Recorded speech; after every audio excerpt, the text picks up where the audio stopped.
నేను ఒక కథ చెప్పనా? కాకి కథ చెప్పనా? చెప్పు జున్ను.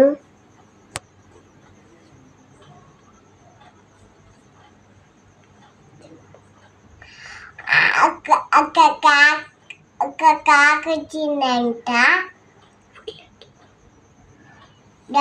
దాహం వేసిందంట. అలా కొన్ని వాటర్ ఉన్నాయంట. అవి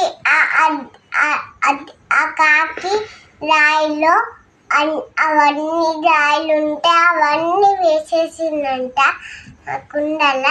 అవి పైకి వచ్చినాయంట. నీళ్ళు పైకి వస్తే హ్యాపీగా తాగి పడిపోయిందంట.